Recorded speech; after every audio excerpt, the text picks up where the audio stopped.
What's up, Pop-Tart? Pop-Tart. What's up, Fleetwood Mac and Cheese? How are you? I like it. Good one. God, you always one up me, Paul. Jesus. It's not. Paul, what are we talking about? What are we talking about this week? Well, first I have a question for you. What are your 3 main areas of concern these days? I got way more than 3, but let's see. That's why I said 3. Climate crisis. Yep. The rise of fascism. Yep. And staying strong and healthy. Okay. And how many of those things are within your personal control? Staying strong and healthy. There you go. To a degree. And that's what I want to talk about today. That's what I want to talk about today is what we're calling the circle of control, the circle of influence, and the circle of concern. And all those things you can't control, they're on the outside. And we're going to shrink that today with this new framework. Well, not new framework. It's quite an old framework, but a framework I want to introduce today. Does that sound good? Sounds great, man. Anything that'll mitigate anxiety for me. I'm all about mitigating anxiety, but also it's more than that. It's also how you can get some of your goals met as well. So I'm excited about it. Power in my hands. That's right. Power in your hands, Nora. Okay. Sound all right. Good? I like it. All right. I'll see you on Thursday. See you in the studio. You got it. Late. Bye. Bye.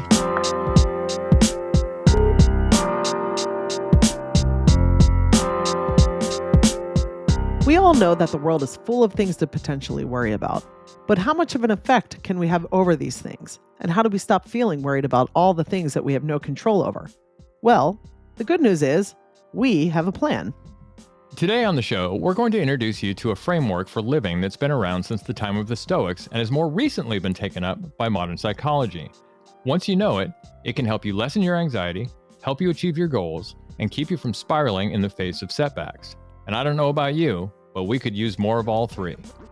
So if you're ready for takeoff, let's go.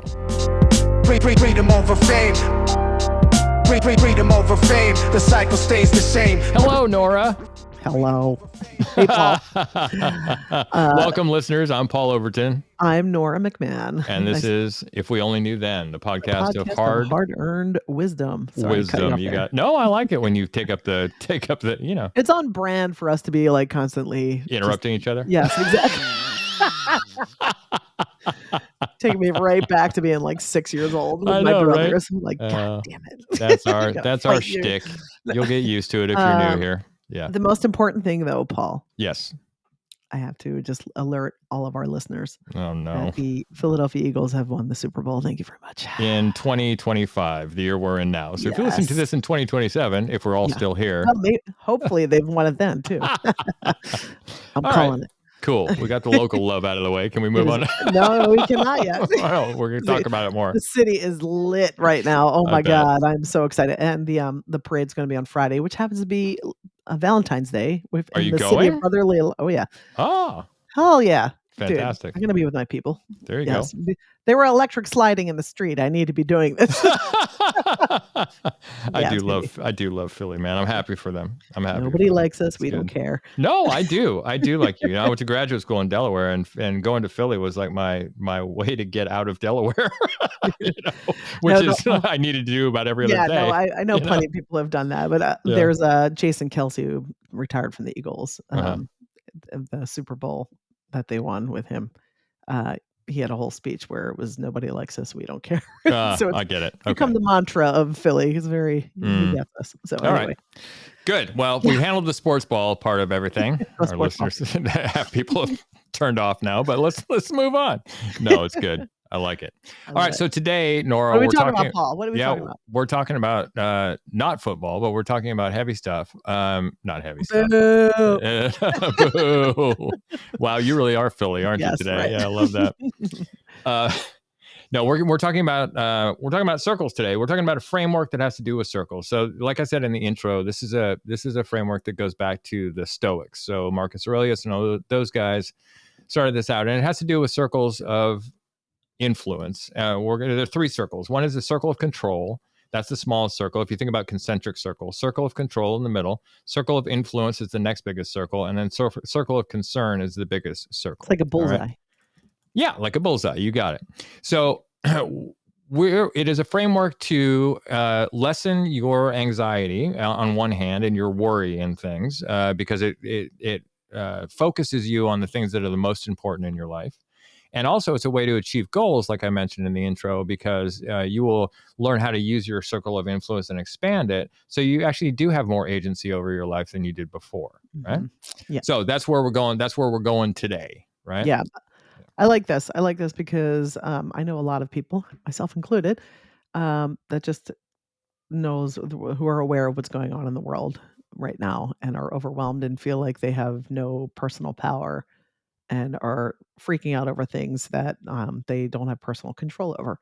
So hopefully this episode will help people kind of reframe and get into their own personal power. Yeah, I'm all about little. I don't want to call them hacks, but I'm all about ideas that push me toward less anxiety in my life, whatever that is. I'm willing to take up almost anything that will lessen the anxiety that we of the what prison we of it. Yeah, what we currently live in. Is a very hard. We live in a difficult time for some folks. Ooh. I got to bring it back to football 1 second because yesterday before the game. Yes. No. This is like, it's related. Okay. Yesterday before the game, as a Philadelphia sports fan, if you know anything about Philly's sports history, is that our usual MO is to get all the way to the championship and then like lose it and be solely disappointed. So yesterday I was feeling a lot of what felt like anxiety. And I was like, no, this is excitement. So I kept telling myself it was excitement in order to be like that Olympic hack. I love it. And we won. It's pretty much because my brain hack is why we won. Pretty much. I imagine.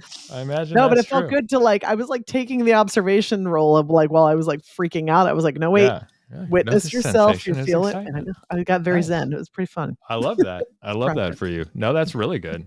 Love it. Love it.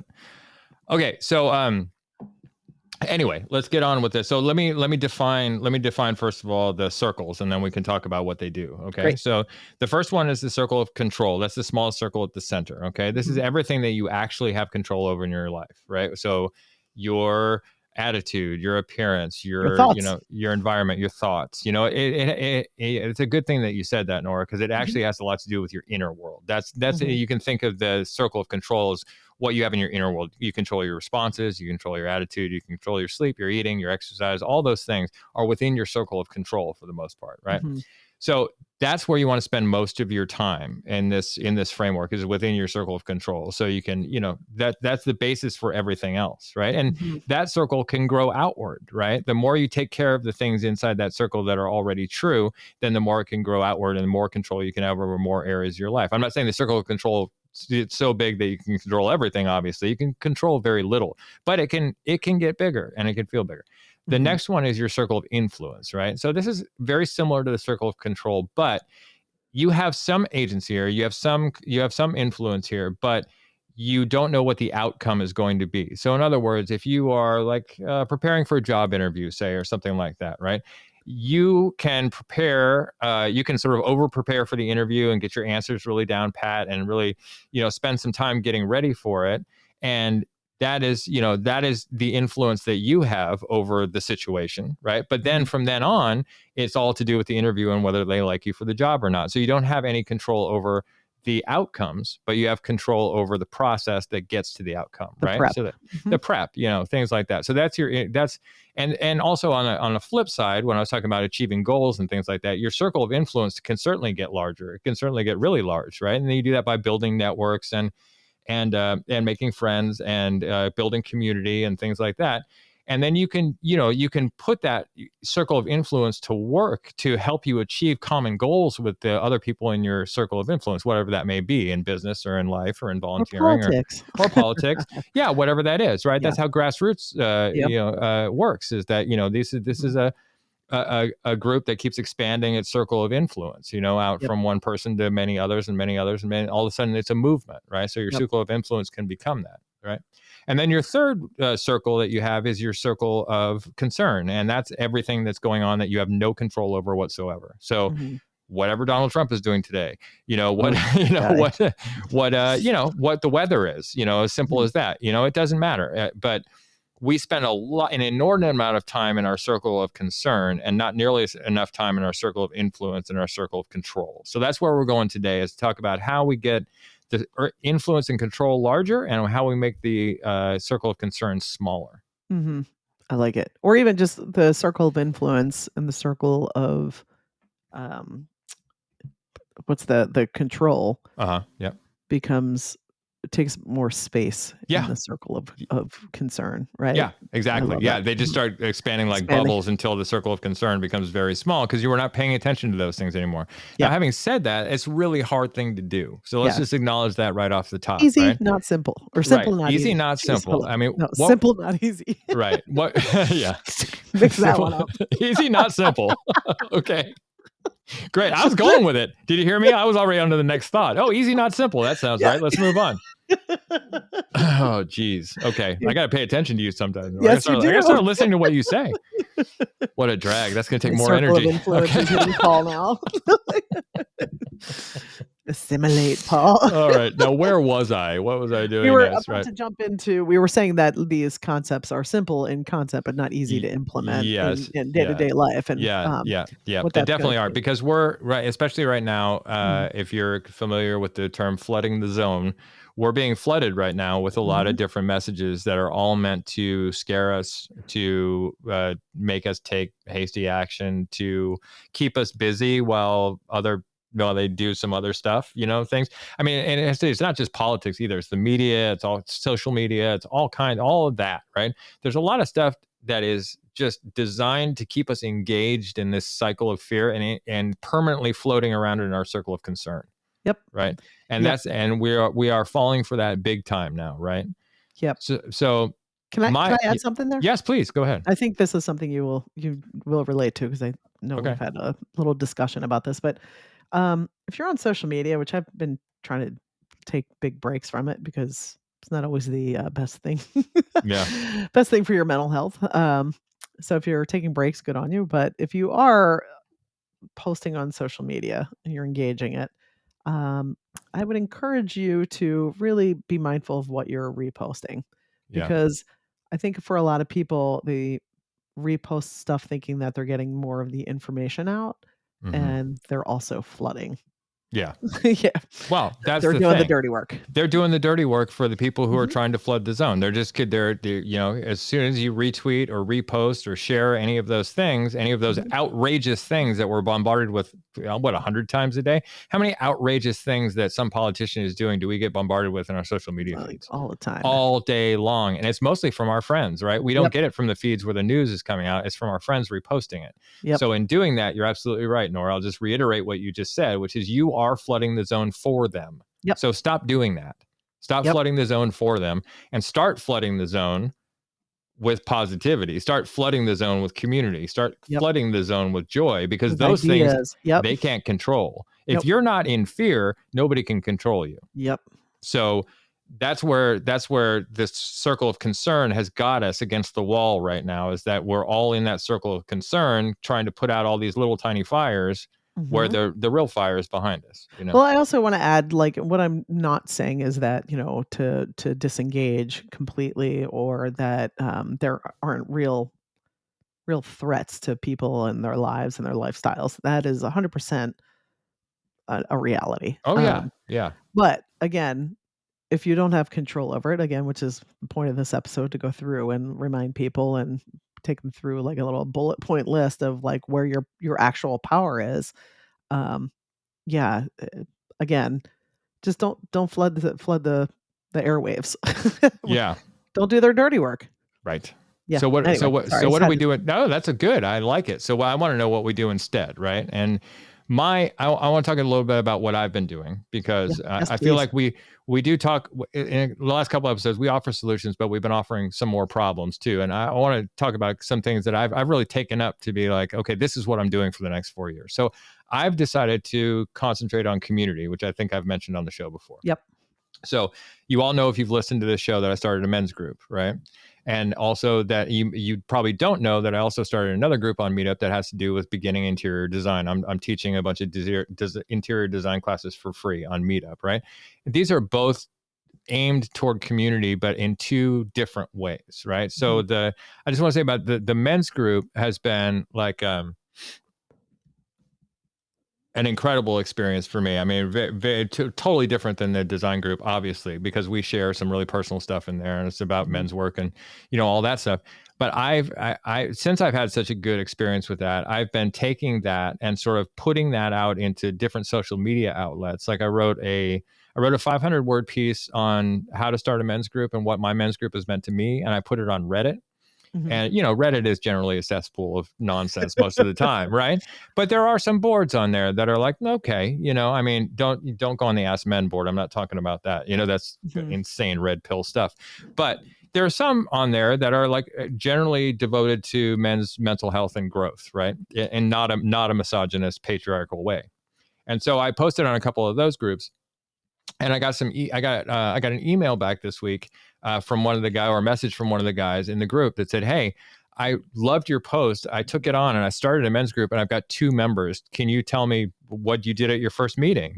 So I was like, "Oh my goodness, great. That's awesome." So now the circle of influence is larger, right? Even with that one thing. So I took the time to write one 500-word piece, which a lot of people liked. It may be a lot more people. It got really upvoted a lot, not very many downvotes. So maybe a lot of people are going to start their groups, but this is just the one that I heard from. So you don't know what your influence is on other people usually, but I just thought I'd use this as an example because I got that beautiful message back from this guy. So I wrote him back and I gave him basically a framework for his first meeting, all this stuff, spent some more time doing it. He was very thankful. So now I'm waiting to hear how his first meeting went. And this is somebody I don't know from across the country. Yes. The other thing that happened from that Reddit post is I got a new member to our men's group. He wanted to, he said, "Well, I'm in Southern California, so I'm in the same time zone. Can I come?" And I thought, yeah, just join the meetup group and then come, So he's coming tomorrow night. He was supposed to come last week, but he had an internet problem, but he's coming tomorrow night. So I was very excited about that. That's awesome. Yeah. Check it out, man. Yeah. Yeah. So that's the circle of influence growing, right? And as that happens, my circle of concern is getting smaller because my focus is now going on those communities that I'm a part of, right? So I'm deeply engaged in these 2 communities. Now, the other one is a different thing for me altogether. First of all, both you and I love design, right? We're both artists and we both love design. And so I want to pass on, I'm a good teacher. That's the other thing, right? So I wanted to get back into teaching, 1. 2, I wanted to give something out there for free that everybody can use to make their personal space more beautiful to them, more relaxing to them, more engaging for them when they come home and not some kind of another burden in their day, right? Not a solace. Right. So by explaining these basic design principles to these people who really don't have any experience, that it's changing lives in a different way. Sure, we're not changing the face of American politics and we're not healing the nation's divide, or are we? I think in some way you are, though. In some way you are, right? At face value, it may seem not, but I've spoken about it many times. Having control over your space and having a beautiful space that you love to come home to is a huge boon to your mental health. Rest. A huge, it's a place to rest. Even if it was just clean, not even decorated, but just clean and no clutter, that kind of thing. So this group is aimed toward that. And I've gotten some great feedback. I taught a class last week. I got some great feedback from that class 2 weeks ago. Great feedback from that class. And that's doing exactly what I wanted it to do too.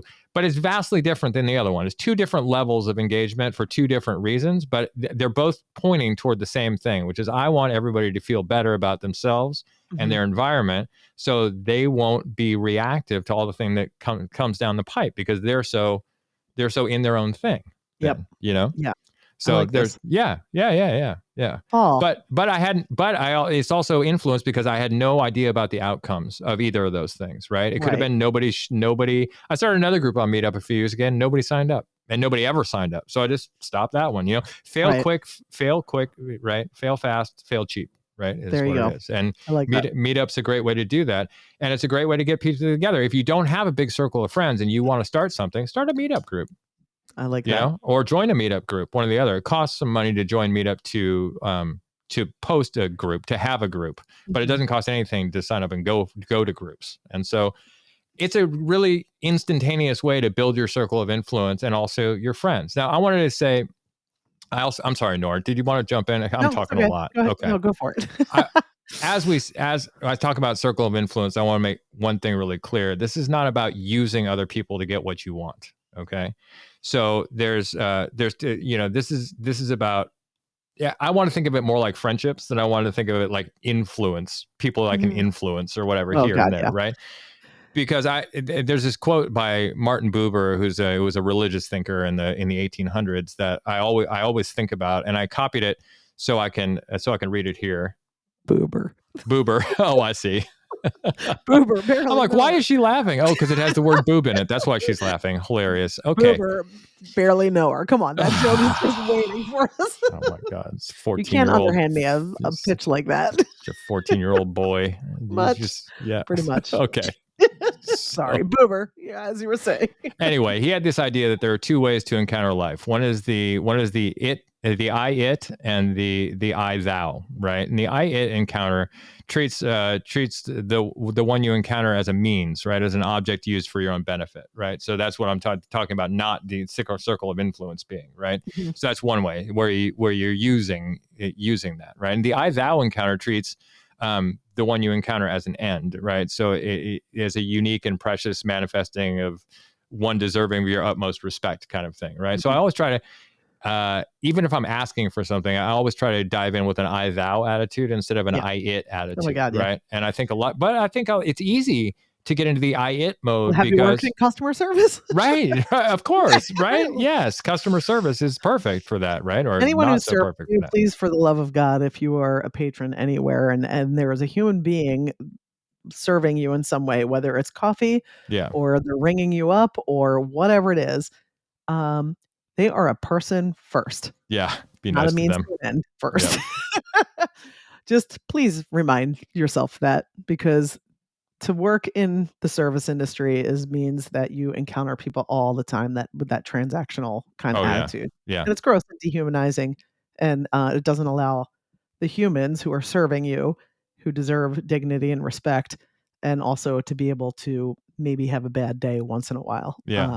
To give them some grace. So I love the rant over. No, I love that. I love the British attitude toward customer service is so different. Like I heard this one comedian one time was talking about how he loves living in a country with such poor customer service because nobody has to pretend that they like these shitty jobs that they have, right? They're just like, you're on a train at 6 a.m. tearing tickets. Of course you're miserable. Like, exactly. I'm sorry you have that to do, but it still needs to get done. It needs to get done, but you don't have to be cheesily happy while you do it, right? That's their point. I think that's pretty funny. The people in the service industry, real fast, are not your therapist, and they're not there to for you to unload your shit on. Just please, people, just remind yourself of that. For the love of God. I'm much more concerned with people who are just rude about them and leaning on them for their therapy. But I get it. Yeah. Been in that seat. Ask me how I know. Okay, so let's talk about how to get your circle of influence and your circle of control bigger, right? How do we expand them, right? So I'm going to do a little exercise here, and maybe listeners, you want to pause this and get a sheet of paper out for the moment, because this is from a psychological paper / website that I got some information from, and they are they have a bunch of 17 point questionnaires on stuff, but this was their small framework on how to expand the circle of influence. Okay, so first, and this is how to use it to lessen your stress, right, and lessen your anxiety. So first of all, you want to list your core stressors on a sheet of paper. Right. So just make the big long list, even, the core ones, but, just go off at first, just, train of thought, just keep going. Right. And then next you draw your concentric circles, right? The one that's control the smallest one, influence the second biggest one, then concern the third biggest one. And place each stressor then in the appropriate circle, right? And then finally, look at the stressors that are within your control, compile a list of a few action points that you can take, right? Mm-hmm. And, how are you going to focus more closely on what is in your control is what you're after in this part. Then what we've talked about before on this a lot, which is cultivating a growth mindset, right? Recognizing that challenges and setbacks are opportunities for learning and personal development, and cultivate self-compassion and optimism. Something we always talk about. And then the third one is practice gratitude and appreciation, which we always talk about as well, right? Yep. So those three things, and then just taking action. I go back to the first one for a minute, just taking action of some sort, whatever that is. Another thing that we talked about in this current political climate, Nora, is that it's just so much just so scattershot, and we end up putting our energy just everywhere all at once, right? Like a shotgun. Part of making your circle of influence, like a shotgun. Part of making your circle of influence bigger and your circle of control bigger is focusing that energy more. Become a sniper. Yeah, there you go. Wow, I really don't like this metaphor. I know, but it works. It's really violent. I really don't like it. Okay. It's only violent if there's someone at the end of that. Oh, right. Yeah. Maybe you're sniping rocks. Who knows? Yeah. Maybe. Yeah. Forgive me if it conjures an image, but there you go. But, all right. How about this? Yes. You take a flashlight and you make it into a laser. Oh, I like that. Better. Don't put it in anybody's eyes, though. I know. Somebody could get hurt. It'll shoot your eye out. Yeah, exactly. No, I like this. Yeah. Okay. Sorry. I didn't mean to. I just wanted to give a little visual representation. Absolutely. No, I think it's actually a good one, right? So how can we get laser focused? Well, it's part of radical acceptance, which we've talked about a bunch on here too, right? So it all comes back to that. But I think when we roll around these topics in different ways, it for me anyway, it sort of unlocks something else about it. That I like metaphors, and I like charts, and I like visual things. So I love this circles idea, because it gives me a real clear idea in my head. I can keep those circles in my head, and when something comes up, I can go, which circle is it in? And then I can put it there in my head, and then I don't have to worry about it anymore. It's like a bucket. It's like a bucket. Yeah, it's like a bucket, but it's there. It's just there all the time. So visual frameworks like this really work for me. And it may not work for everybody, but they really work for me. And I love to take on stuff like this because I know I can use it every single day. Just put it in my pocket. Yeah. Real quick, I also wanted to jump in here for a second and say, I know we talked about radical acceptance in past podcasts, but if you're a new listener or you don't know what we're talking about or what we're referring to, radical acceptance is not, it's accepting what is. And it doesn't mean you have to like it. It just means you have to accept that this is what is going on. And then from there, that's where once you radically accept what's going on, you can be more in your own power. Well, 100% more in your own power, because you're not fighting with reality anymore, right? Exactly. I mean, most of us spend all day fighting with reality, wishing that reality was different than it is, right? And there's a great book by Byron Katie called The Work, and I've quoted her before in this, but what my favorite quote of hers is, when I fight with reality, I lose, but only 100% of the time. It's so good. And it's such a good quote. It's pretty much everything right there on the plate, right? So stop fighting with reality. It is what it is, right? We are in the situation we're in. So now what are we going to do? Exactly. Right? So even that thought about radical acceptance enlarges those two circles and shrinks the outer one. Yep. Right? Because it tells you a lot about how reality, how you should relate to reality in general, Yep.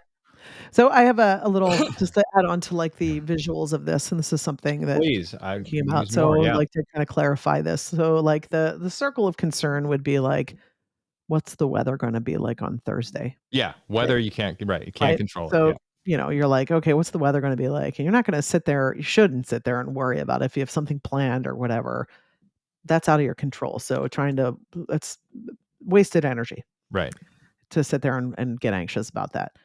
Now, the circle of control in your personal power is like, I can plan to bring an umbrella and maybe a rain jacket to wherever I'm going. Right. Which would be in your power. Yeah. Now, I guess the circle of influence would be, it's actually not raining, but it started snowing, but at least I have some things prepared in my own. And from there, I don't know, like you meet it halfway. I think it's even simpler than that. I think you prepare for a rainstorm, and then either it rains or it doesn't, but your preparation is within your circle of influence. Is the influence. The umbrella and the raincoat is your influence on the thing, and then whatever happens, you don't know. Could rain, could not rain. But in either case, you're prepared. Right. Right. So got it. That kind of thing. Okay. So it's a little gray. It's a little gray. It's just gray with the outcome. The preparation is the influence. The outcome is the gray part. The acknowledgement is also. Yeah. Absolutely. Okay. Absolutely. So there are a few here. So I thought of one where because I was a teacher, right? So there's a lot of teachers that are struggling with burnout, right? And the environment is stressful, and you can constantly worry about the behaviors and attitudes of your students, although you have no control over those, right? So if you take that, if you're trying to avoid burnout as a teacher, you have to take back what's in your circle of control and influence and forget about just forget about that outer circle, because you'll drive yourself nuts, because kids are always flooding the zone, right? That's the thing, right? They're constantly trying to flood the zone to keep you off balance, right? That's the thing. That's how they get away with stuff. I taught high schoolers, so they are devious, right? And they're much smarter than middle schoolers, right? So in terms of their deviousness, middle schoolers are idiots. Sorry, middle schoolers, but you're not slick.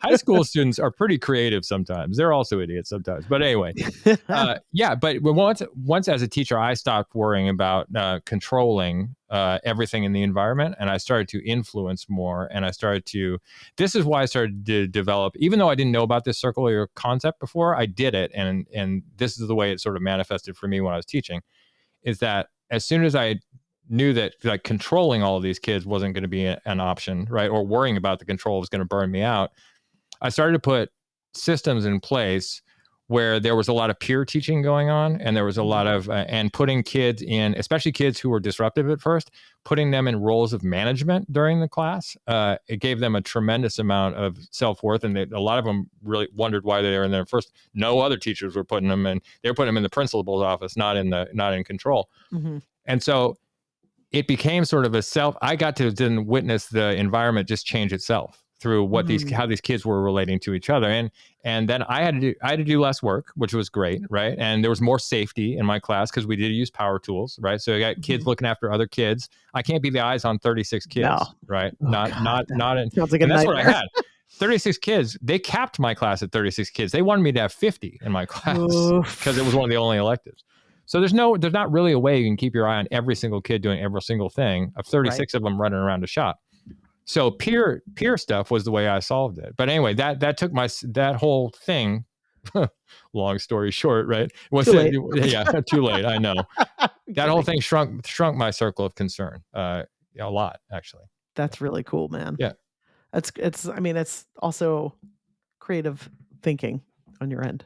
Yeah, well, when you're drowning, you have to think creatively. That's the thing, right? And a lot of the things that I've done in my life, I'm drowning at first. Because I jump into things where I way do over not. Your head. Yeah, I do not. Yeah, I have imposter syndrome, but I just go ahead and do it anyway until I learn how to do it, And that's why I've had so many careers and so many interesting things happen to me, I think. But it is very stressful at first in every single situation, right? Because you really are drowning. So then you're like, okay, how do I stop drowning? Okay, I guess I have to swim, or I have to tread water, whatever it is to stop you from drowning. And that's how that's how I've done all of it. Have you taken swim lessons? No, but I'm kidding. No, I did have to tread water once for a half an hour though my grandmother thought it would be cool to sign me up for like sailing classes at Lake Merritt when I was a kid, and these little boats, down by in the public. It's part of the public parks in Oakland, right? You could take these sailing classes during the summer. So yeah, they made you go to a pool and tread water for a half an hour before that's smart. That's smart. One of the first things I ever did with someone, a friend of mine had an ocean kayak, and we paddled out pretty far beyond the break. And the first thing he did is went over and pushed me off the kayak. There you And go. I was like, all right. No. He's like, no, you got to get back on. So I was like, noted. Thanks for that lesson. Like throwing babies in the water. Just pretty much. We'll figure it out. I know. That's really funny. I mean, sometimes that's the best thing to do. You reminded me of like, there's a video that was going around on YouTube for a while. This kid who was really reticent to jump in a pool. He's on the side, and his mother is in the pool going, come on, you can do it. You can do it. It's like a toddler, right? And the teacher walks by and just picks him up and throws him in the pool and keeps walking. Just keeps walking. I mean, just literally lifted him up and just threw him in the pool. The therapy bill for that. Like he was a duffel bag, He was like, what's happening to me? Next. Splash. Next. We're swimming here. We're not standing. Come on, move along. So funny, man. Oh God, that's so great. funny. That's great. But let me check my notes about this. See if I have anything to add to your very thorough and amazing explanation of all this. Please, yes. Let's see. Nope. I would just say for like the circle of, I want to say influence, but control. Right. Like we talk about this. You can I was about to say you can control your body, but for some of us, we cannot. Yeah, that's true. Yeah. You can control how you feel about your Paul's body. farts. Yeah. Okay. You can control how you feel about your body, though. Yes, Yeah. but Yeah. you can control some things about your body, right? Mhm. Like, and your personal space, I guess. You can lay some boundaries with that. Yeah. Your thoughts, although a lot of people, I think, really need to figure, like, are new to that concept. I think a lot of people think that they can't control their thoughts, that their thoughts are kind of their own entity. But again, Paul and I talk about this every time. This is one of the many benefits of daily meditation, Mhm. is getting that distance between your thoughts and being able to the consciousness that observes it, right? So Yeah. if you can practice observing your thoughts and then go asking if they're true and asking if they serve you, that's the game changer. Right. So If they aren't true, you can this is great, Nora. This is great what you bring up, because if they aren't true, you can just discard them outright. yep, Right. If exactly. they are true, then you go one more step. What circle do they go in? If they aren't true, If they are true, right? Oh. If what you're feeling is true, what Yep. circle does it go in then? Influence. Right? Influence Yeah. or Or whatever. control. I mean, you can be concerned about things that are real, right? Yep. But the thing also, the other thing I want to put across here is that the circle of control is not a prescription for detachment or indifference, right? You don't need to give up caring about the things that are in your circle of concern, right? Right. They can all still be there. It is Mhm. what we talked about before, which is taking the beam down to a laser, so you're only focusing on what's important. It's not that you don't Mhm. care about those things out there, but it's that you're very clear that you don't have any influence over them or Well, control. it's not even just about that, like, whether you are concerned about something or not, as much as this is about where you're gonna put your energy. Yeah. Yeah. Don't waste your energy freaking out about stuff that is completely out of your control. Absolutely. It's not a good, like, you're just gonna drain yourself and you're not gonna be of any service to anyone. Yeah. You're Yeah. just gonna be dead weight. So, practice the things that Paul has so excellently put together, and no, for real. And start getting more mindful about where you wanna put your energy, because that internal energy is it's like an atom, Yeah. right? Like, look what happens when you split an atom. Yep. So take that inner energy and cultivate that, so that the influence and the power can exude from that. So Yeah. anyway, Yeah. No, I agree. Absolutely. That's Mhm. good prescription, Nora. I like there it. you go. Anyway, Um, let's move forward for where. Yeah. Let's move forward. So let's talk about a little bit about the influence in terms of, so we talked about it in terms of stress reduction, but let's talk more about it in terms of like goals and getting stuff done together and things like that. Right. So I think that when I tell people to build their community on this show, and that's one reason I want to do this episode today. I think that when I tell people to go and build a community on this show, a lot of people are like, I don't know how to do that. And I don't want to be the one. I don't want to be the one to, it sounds like a lot of work. I don't know how to do it. I don't know anybody, who knows how to do it, whatever. So this is part of like the building a circle of influence, right? So you don't have to organize it. You just have to go expand somebody else's group of influence. Maybe you get an idea, or maybe you do have somebody within your circle who can help you do that thing. I don't think we rely on each other enough because we're all so busy, of course. But Also, I we're think hyper individualistic. So we are also hyper individualistic. So this is the other thing. I'm very pro cooperation and very anti competition, right? Mhm. Even what they call healthy competition. I mean, it's okay. It's okay. I mean, I do enjoy watching the Olympics and stuff like that, but it's in business, especially, I think it's like way better to cooperate. That's how we've talked about it. That's how we built the whole San Francisco scene. It was just one big cooperation between everybody who was in business for themselves, Mhm. but we all came together and did a thing that really worked for a decade. So my want is that people are like, okay, well, I don't have these skills, but let me find somebody who does, or let me get in a group with people who do, or let me, and then see what you can do from there, from the inside. It's all about starting small, but taking some action. So this is, I can't tell you how much I want people who listen to the show to just take one small action, whatever that is. And it doesn't have to be community building. It's just figure out what's important to you. What's on the circle of influence? What's in the middle one? What are the things that are really important? When you get rid of all that stuff that you can't control, what's left? And then how do you work? What do you want to build out of what's left? Mhm. I think that's the main question. And I don't think we're thinking about building anything right now because we're in defense mode all the time. Yep. We're in defense against the internet. We're in defense against the government. We're in defense against people who don't agree with us. We're in defense against all this other stuff. So we don't have anything positive and generative going on. All we have is defense all the time. That's all. We're just playing defense, just blocking, just playing goalie all the time. We are not ever running down to the other end of the field. So exhausting, right? It's like being the goalie, but there's nobody else on your team. Yep. Right. It's just the other team just pelting balls at you all the time. Right. I mean, that's right. Yeah. I mean, that's what it's like. That's great. Yep. So what can we do? What small thing can we do to change that, to change the tide to a little bit of offense, to where, okay, that's what's happening around us. And this is reality. We accept that, radical acceptance, right? We're into it.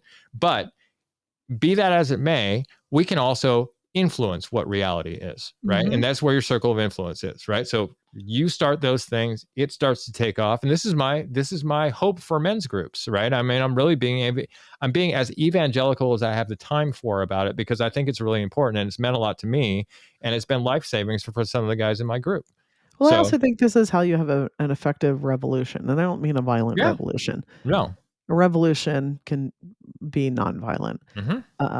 But the revolution that I'm talking about, and and what you're really talking about, is the beauty of all of these kind of like starting from your circle of control, right? And understanding that concept means that you start to find other people who are also in that framework. And maybe your circle of influence grows a bit by partnering up and supporting each other with those things. Like if you have a centralized power fighting another centralized power, it's far easier for someone to take out the one centralized power and render everyone powerless. But when you have so many grassroots organizations that pop up, it's like, I hate the war thing, but it's like guerrilla warfare, right? Yeah. It's so much harder for they can't control you. You can't. You just right, because you're This popping up all over the place. It's like whack-a-mole, right? I mean, if you're talking about war, this is Vietnam, right? I mean, it's just decentralized fighters everywhere, right? And you come in with these forces, and of course you're going to. And also like the Revolutionary War here. Well, yeah, that too. Right? Yeah. It's like this is, and I'm not talking like, again, we're not condoning like you join a militia. We're not condoning violence or warfare in general. Somehow we just got on these metaphors today, but they're not just know that they're not our favorites. They're not our personal. We're just too lazy to find other ones at the moment. Yeah. Yes, but what I'm saying is, like, I think Noam Chomsky, I remember reading something and it really hit me years ago of him writing about this, and it was essentially like, when you have all these grassroots organizations, while they might be small at first and feel like you don't have a lot of power, with so many all over the place, it just makes it so much harder to centralize a power to be taken down by the powers that be. Yes. So, and I want to add too, I just want to make sure that people are getting this right as it's coming from my mouth. These organizations that you join or that you start, these groups, these communities, don't have to be political. It doesn't matter. No, exactly. It could just be about joy. Neither of mine are political that I have going right now. And I plan to start more that will also not be political, right? Because politics are a really hot button issue. What I'm into is community, not politics. That's really important, right? But I think that's the thing, is like getting people to feel more supported and in a better position to feel healthy and well means that they have more personal power. And that's how you change the tide. Which means they're less reactive. They're less angry. They're more willing to have a conversation, to compromise, to do all the things that are necessary to live in a society that's as diverse and huge as ours. Otherwise, if you're not doing that stuff, what you're doing is swapping one power structure with another oppressive power structure. Ooh, say that again. Like, this is the thing. I think, like, especially in the States, that we talk about like freedom so much, and I'm not sure that we really actually understand what freedom is like, because we live in a hierarchical structure, right? And we always have, at least like colonized America. So when we're like fighting for power is we're actually fighting for privilege.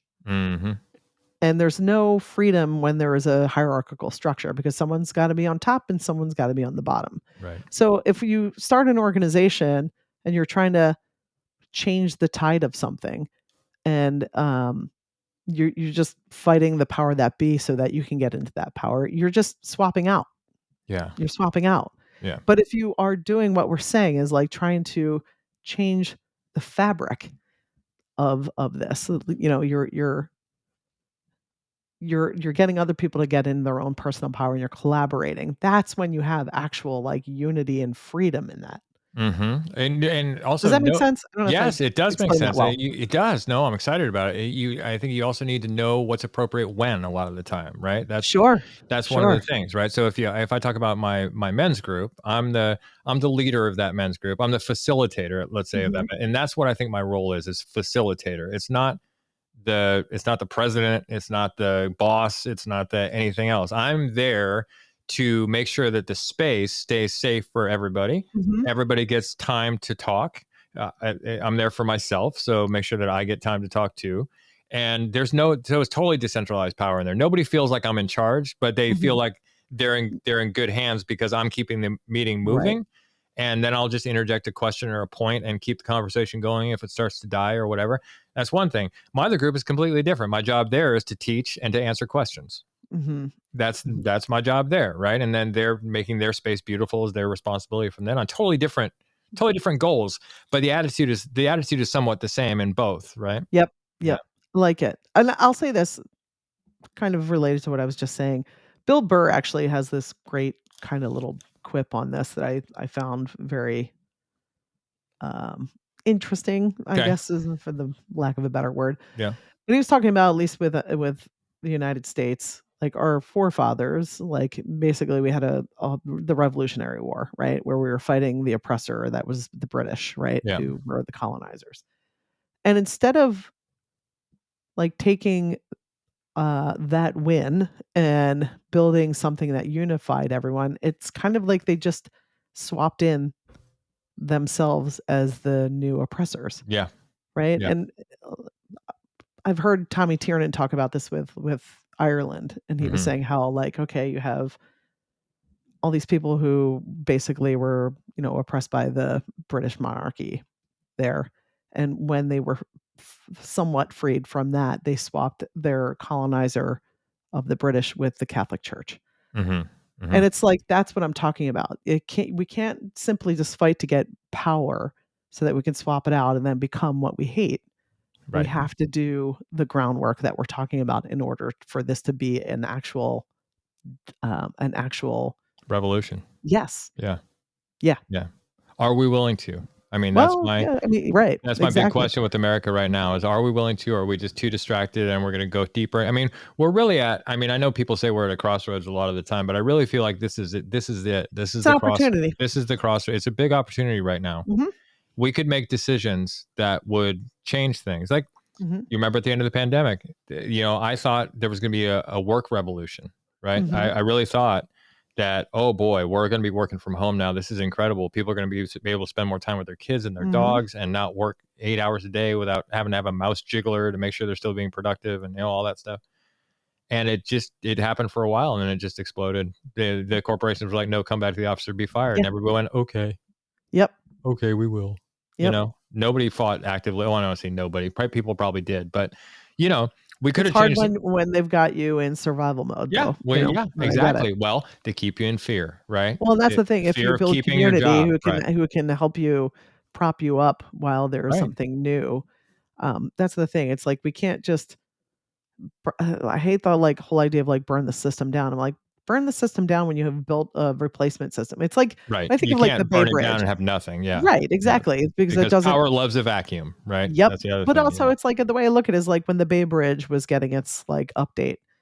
What you didn't do is just blow up that part of the Bay Bridge and then be like, now we're going to start building the other one. Right. Yeah. Along the side. Yeah. And use the janky old one until you can switch over and be like, it's the ready. Janky new one that's cracking. Yes, now. exactly. Yeah. But still, at least at least there's improvements, and that's the thing. I think people really miss these kind of concepts.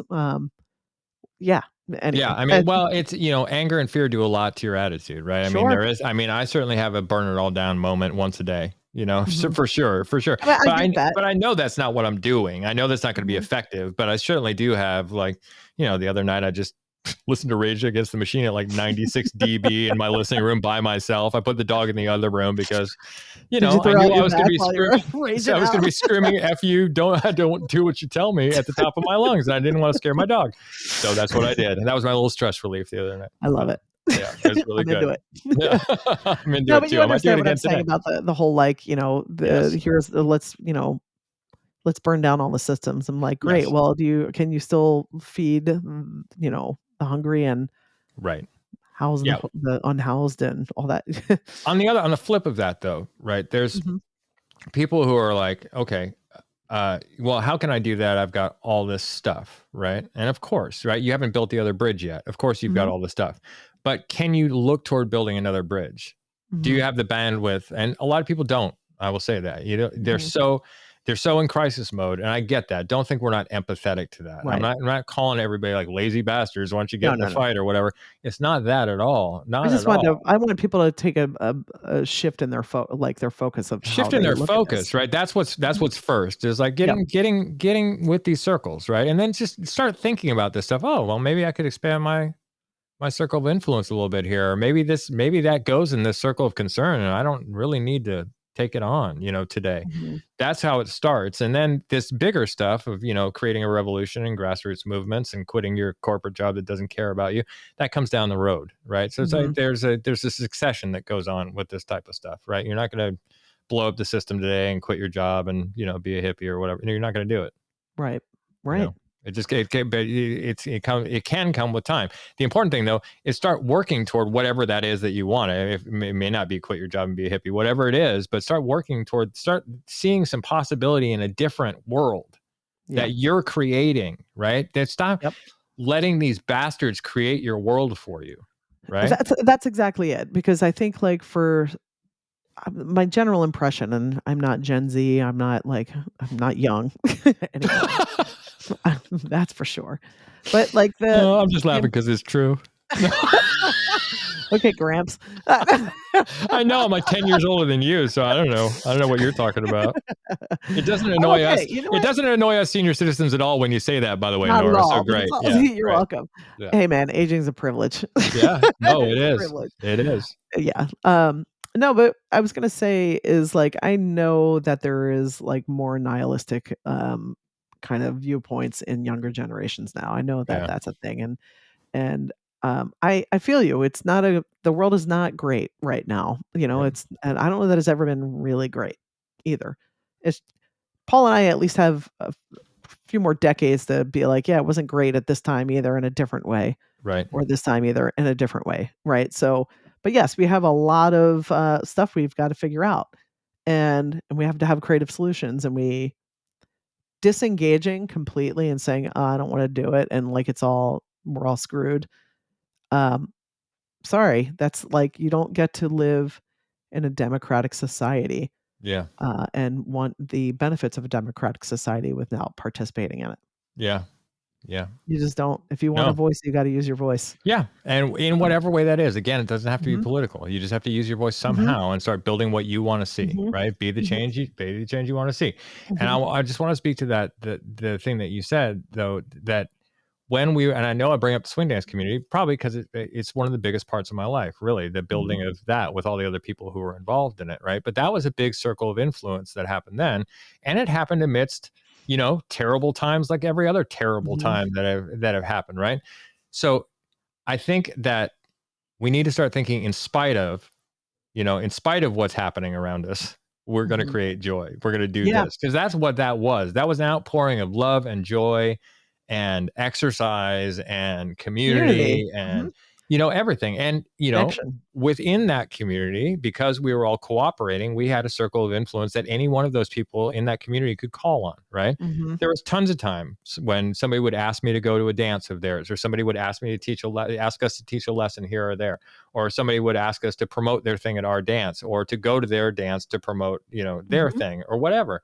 And yes was the answer across the board all the time. If we could do it, we always did it. And so did everybody else, because they understood the importance of the circle of influence is how we survive, right? Yep. Optics matter. Words matter. Things you do matter, right? It's just the fact that we don't think that we have any agency in our lives anymore because they tell us we don't. They tell us we don't have any agency, and we have more agency than we think we do. Yes, and for the people who don't show up, the people who are consistently trying to show up recognize that. Yeah. And Yes. it erodes trust. It erodes, Right. Yeah. Oh yeah, like if there was another couple who never came to dances when they were asked and stuff, that would have definitely affected the morale of the entire, the circle that we were talking about. But it didn't happen because everybody was really clear on what the philosophy was that we set out for the scene. We had a meeting about it. We had a 3-hour meeting about it at Denny's. Everybody's clear on it, and then everybody miraculously acted accordingly, and we had a very healthy thing for 10 years. It's the power of moons over my hammy. Yeah. It's the power of the Grand Slam at 8:00 at night. It's the power of a menu mask. That's right. We all wore our menu masks while we were making these decisions. I'm sorry. I really got to. It's just like, let's make this vote anonymous. And we'll put our menu masks on and raise our hands like they don't know who we are. I love that. Next meeting's at Burger King. Whoever gets the crown. We're going to crown whoever the leader of this scene is at the next one. We're meeting at Burger King. Yeah. That's really funny. I'm sorry. All right. No, I love it, Nora. I love your constant flow of bullshit. It's great. Yeah. You're welcome. Yeah. I've got plenty of it. Yeah, I know. Fantastic. That's why we're friends. Anyway, let's bring this in a little bit, shall we? Yeah. Okay.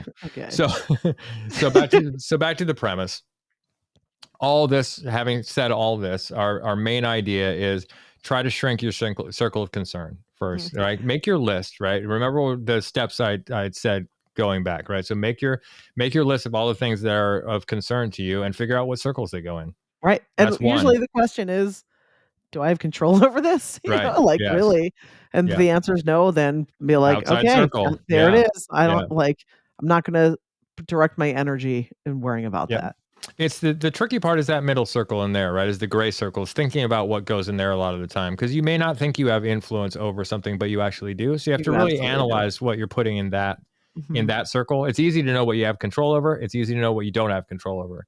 That's what the Stoics had, right? It's that middle part that we added in the mid 20th century. And I should say that Stephen Covey in Seven Effective Habits has this framework in there, right? Yeah. And so, but he's not the one who invented it. And I think he says he's not the one who invented it. But anyway, it's part of the seven habits of highly effective people or whatever, right? Right. So I just wanted to give Stephen Covey credit. You've been listening to this going, God, that's exactly what Stephen Covey says. How come he's not saying Stephen Covey? Because I forgot. Acknowledging it. I'm old and I forgot. So there you go. But anyway,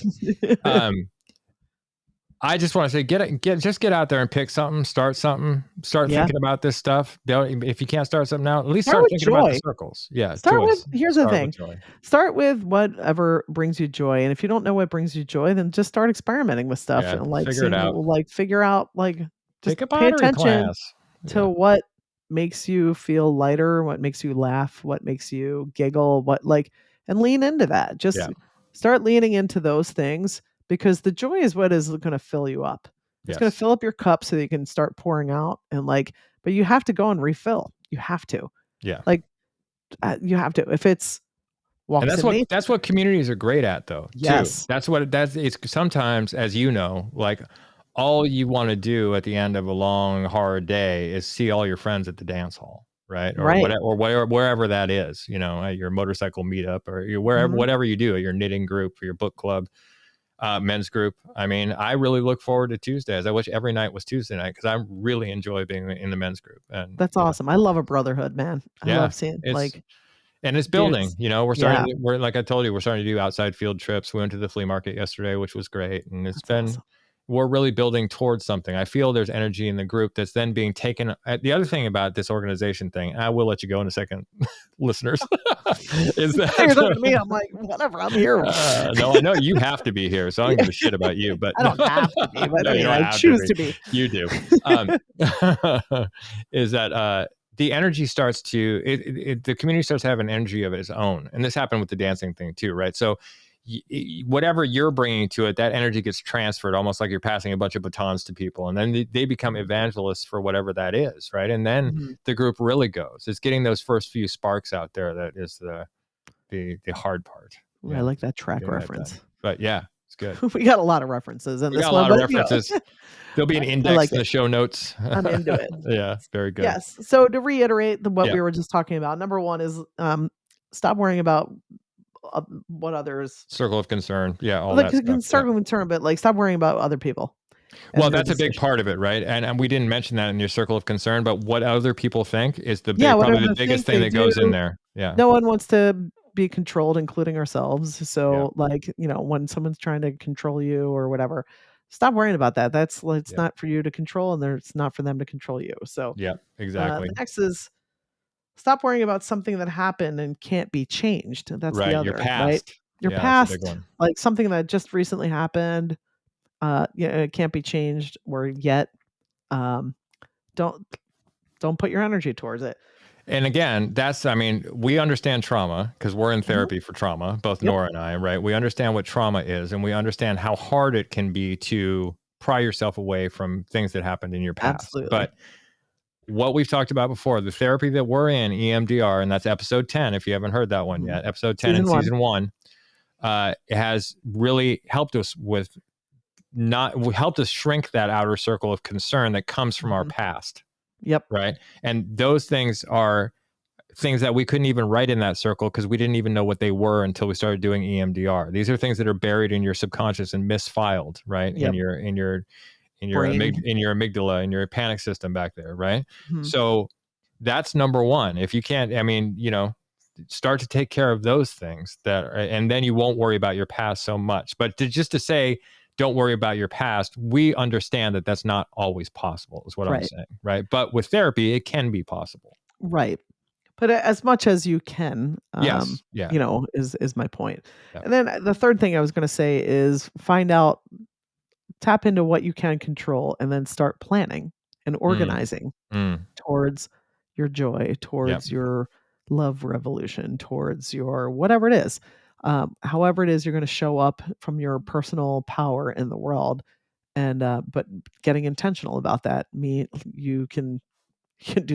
Look at Martin Luther King Jr. I mean, man, Junior. I'm glad you threw that in because I thought you were talking about his dad for a second, and that's always confusing. I was like, oh, I don't know much about him. Could you talk about his son for a minute?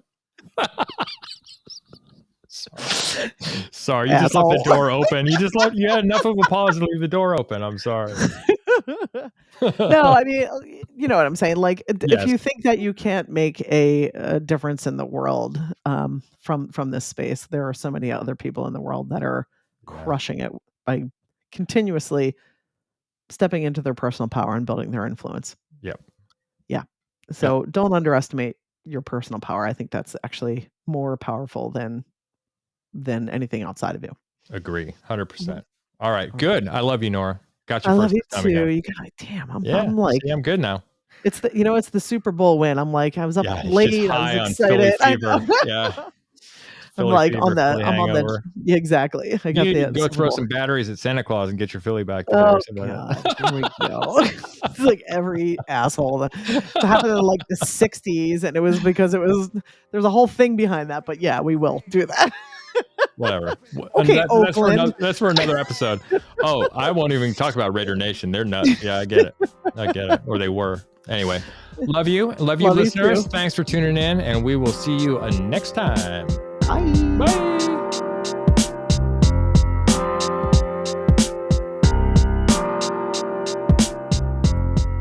If you'd like to get in touch with us about anything you've heard on the show, you can drop us an email at ifweonlyknewthenpod@gmail.com.